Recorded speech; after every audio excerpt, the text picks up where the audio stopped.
नमस्कार, मैं हूं प्रदीप कुमार। आप देख रहे हैं पॉलिटिकल आइडिया। पॉलिटिकल आइडिया के आज के इस अंक में आप सभी दर्शकों का बहुत बहुत स्वागत है। मित्रों, आज हम बात कर रहे हैं बिहार के राजनीति की। बिहार में कांग्रेस पार्टी के आने वाले दिनों में बनने वाली नई रणनीति की।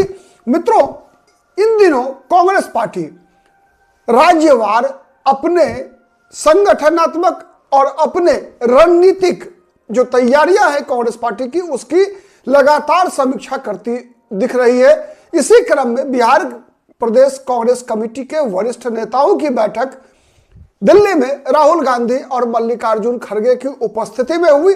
और इस बैठक में ज्यों ही पप्पू यादव ने, निर्दलीय सांसद है लेकिन कांग्रेस पार्टी के साथ है, ज्यों ही पप्पू यादव ने यह बात कही कि समय आ गया है जब बिहार में कांग्रेस पार्टी को महागठबंधन से अलग हो जाना चाहिए। समय आ गया है जब बिहार में आरजेडी से कांग्रेस पार्टी को अलग हो जाना चाहिए। तो इसी बात पर राहुल गांधी ने पप्पू यादव की पीठ ठोक दी। और राहुल गांधी ने भी जो बयान दिया, उस बयान से एक बात तो स्पष्ट है कि बिहार में महागठबंधन का अस्तित्व और उस महागठबंधन के अंदर कांग्रेस पार्टी की भूमिका लगभग, अब कह सकते हैं कि लगभग खत्म हो चुकी है। कांग्रेस पार्टी ने यह फैसला कर लिया है कि अब कांग्रेस एकला चलो या आरजेडी से अलग कांग्रेस की रणनीति होगी। राहुल गांधी ने पीठ ठोकते हुए कहा कि बड़ा मौका है बिहार में,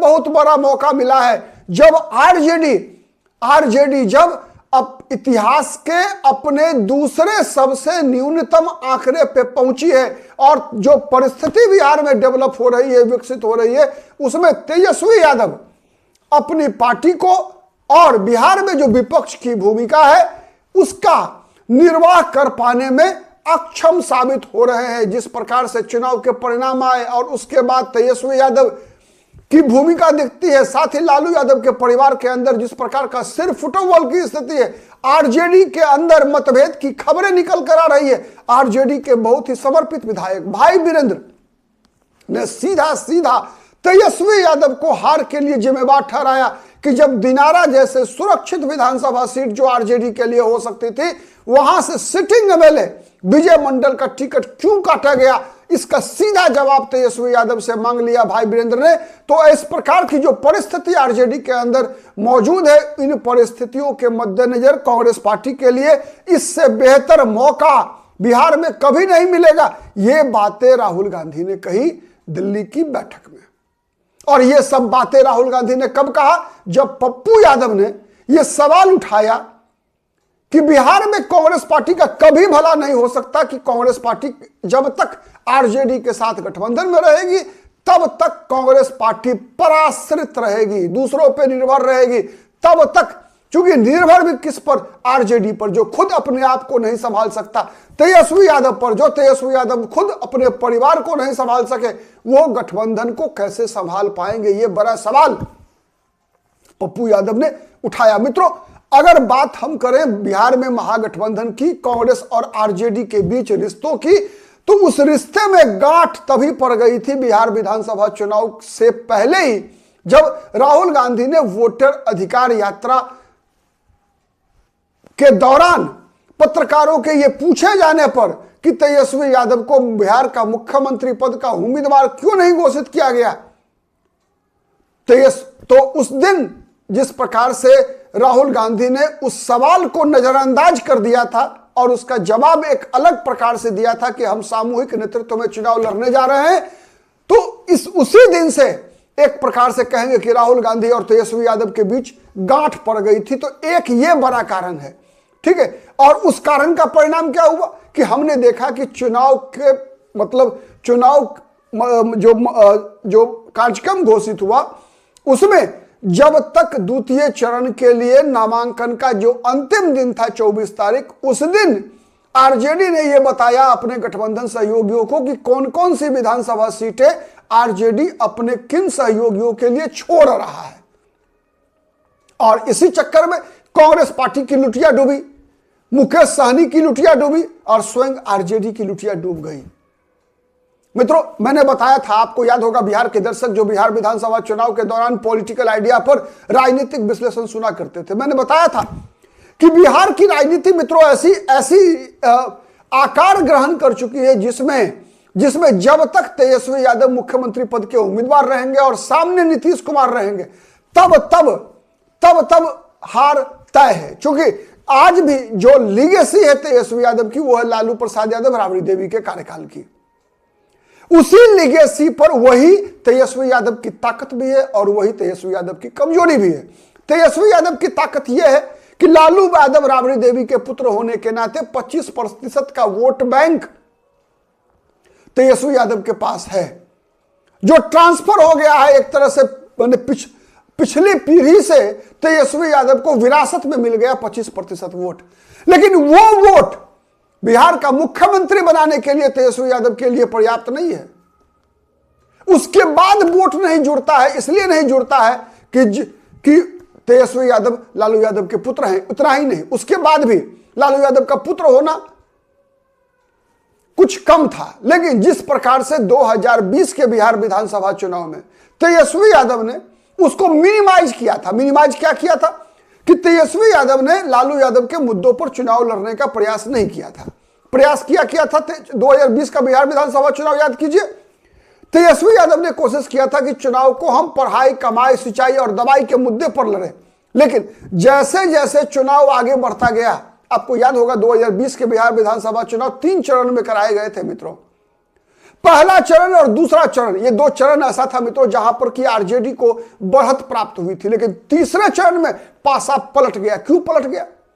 आरजेडी की पहचान के कारण, आरजेडी के कार्यकर्ताओं का जो चरित्र है उसके कारण हुआ क्या कि पहला चरण, दूसरा चरण में जब लहर चल रही थी तेजस्वी यादव के पक्ष में, लग रहा था कि इस बार तेजस्वी यादव का मुख्यमंत्री बनना तय है, उन्हीं दिनों आरजेडी के जो समर्थक है, जो कोर वोटर है, जो 25% जो वोट मैंने बताया ना कि लालू यादव राबड़ी देवी का जो वोट एक तरह से पीढ़ीगत हस्तांतरित हुई है तेजस्वी यादव को, उनको लगा कि अब तो तेजस्वी भैया मुख्यमंत्री बन गए, अब तो आ गया अपना राज।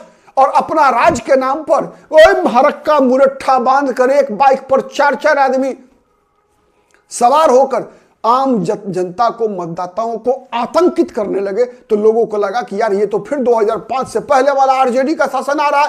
अंतिम चरण, तीसरा चरण, जिसमें सबसे ज्यादा सीटों पर मतदान होना था, जनता ने एकदम सीधा पलटी मारा और आरजेडी कुछ सीटों से मात्र 12,500 वोटों के अंतर से चुनाव हार गई। तेजस्वी यादव मुख्यमंत्री नहीं बन सके। यह सच्चाई है। और यही कारण है कि कांग्रेस पार्टी भी बिहार में गताल खाता में है।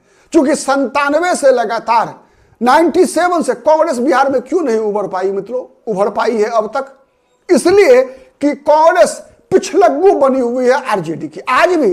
आज भी बिहार प्रदेश कांग्रेस में कई ऐसे बड़े नेता हैं जो लगातार चाहते हैं कि तेजस्वी यादव के पिछलग्गू बनकर कांग्रेस बिहार में राजनीति करे। लेकिन आज पप्पू यादव का पीठ ठोकना, ऐसे ताकतें जो कांग्रेस पार्टी को आरजेडी के पीछे पीछे चलाना चाहती है बिहार में, उनके मुंह पर भी तमाचा है। उनकी रणनीति फेल होती हुई दिख रही है। यह सबसे बड़ी बात है। बिहार में परिवर्तन जो दिखेगा, क्योंकि एक बात तय है, कहावत है कि राजनीति में कभी भी संभावना हर वक्त का दरवाजा जो है खुला रहता है। लेकिन एक बात जो आईने की तरह साफ दिखती है वो ये है प्राकृतिक सत्य। प्राकृतिक सत्य क्या है? प्राकृतिक सत्य यह है कि जो विपरीत विचारधारा के लोग हैं, विपरीत सोच के लोग हैं, उनका मिलन जब होगा तब विनाश होगा। विपरीत सोच के 2 लोग या 2 पार्टियां कभी भी कोई निर्माण नहीं कर सकती, विध्वंस होगा। कांग्रेस की जिस प्रकार की राजनीति थी और आरजेडी की जिस प्रकार की राजनीति थी, उसमें जमीन और आसमान का अंतर था बिहार में। नंबर 1। नंबर 2, दोनों का आधार वोट आप कह सकते हैं एक दूसरे के विपरीत था। आरजेडी जहां 95 आते आते जब लालू यादव की पार्टी बन गई जनता दल, पहले जनता दल किसकी पार्टी थी? विश्वनाथ प्रताप सिंह की, देवीलाल की पार्टी थी, चंद्रशेखर की पार्टी थी 90 में। उससे पहले जाएंगे तो लालू यादव कर्पूरी ठाकुर के साथ बिहार में राजनीति किया करते थे, रामसुंदर दास के साथ राजनीति किया करते थे। लेकिन जब 97 में लालू यादव की पार्टी हो गई है, जनता दल विभाजित हो गई, शरद यादव, नीतीश कुमार, जितने बड़े नेता थे, रामविलास पासवान, सबने लालू यादव का साथ छोड़ दिया। तो यह पार्टी हो गई किसकी? लालू यादव की। और उस लालू यादव की पार्टी का मतलब था केवल एम और वाई की पार्टी, एम और वाई की पार्टी, मुस्लिम और यादवों की पार्टी, दो जाति की पार्टी बन गई आरजेडी।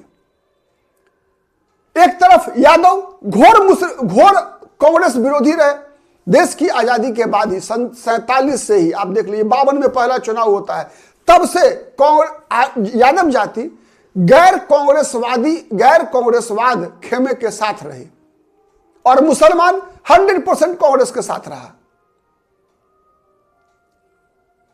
अपवादों को छोड़कर वहीं आरजेडी यादव की पार्टी, मुसलमान दूसरे नंबर पर वहां। तो कांग्रेस को तो डबल नुकसान हुआ कि आरजेडी से गठबंधन करने के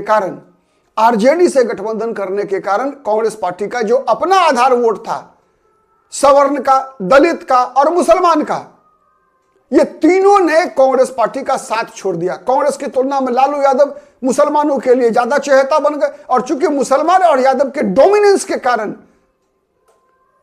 कांग्रेस से सवर्ण अलग हो गए, दलित अलग हो गए। परिणाम क्या हुआ? कांग्रेस पार्टी शून्य पर सिमट गई। तो इसीलिए अब जब आरजेडी सबसे कमजोर स्थिति में है तो इससे बेहतर मौका कांग्रेस पार्टी के लिए कभी नहीं होगा। जब लगभग कह सकते हैं आपकी बिहार के मुसलमानों ने आरजेडी को छोड़ दिया है, आरजेडी से किनारा कर लिया है, तो इससे बेहतर मौका कांग्रेस पार्टी को नहीं मिलेगा। जब कांग्रेस अपना पुराना वोट बैंक पाने की तरफ अपने कदम बढ़ाए। और इसी बैठक में चर्चा के दौरान तारिक अनवर ने एक बड़ी बात कही, जो कटिहार के सांसद हैं, कांग्रेस पार्टी के बड़े नेता हैं। उन्होंने कहा कि कांग्रेस पार्टी को, जो कांग्रेस का जो सवर्ण वोट बैंक रहा था, उस वोट बैंक को बीजेपी से वापस कांग्रेस की तरफ लाने का प्रयास करना चाहिए। साथ ही दलित और मुसलमानों के साथ कांग्रेस को अपना पुराना जो समीकरण रहा है, उस समीकरण को बिहार में जीवित करने की आवश्यकता है। तो पप्पू यादव, तारिक अनवर जैसे चेहरे कांग्रेस के साथ हैं, तो इसका राजेश राम बिहार प्रदेश कांग्रेस पार्टी के अध्यक्ष हैं, तो एक बेहतर मौका है कांग्रेस के साथ। अब कांग्रेस कब इसकी घोषणा करती है आने वाले दिनों में बताएंगे आपको, तब जब कांग्रेस फैसला करेगी। बने रहिए पॉलिटिकल आइडिया के साथ। हमारी नजर तो हर उस खबर पर है जिस खबर के तह में जाकर उसका विश्लेषण आप सुनना चाहते हैं, समझना चाहते हैं। आज के लिए इतना ही, फिर मिलेंगे किसी अन्य मुद्दे पर। तब तक के लिए नमस्कार।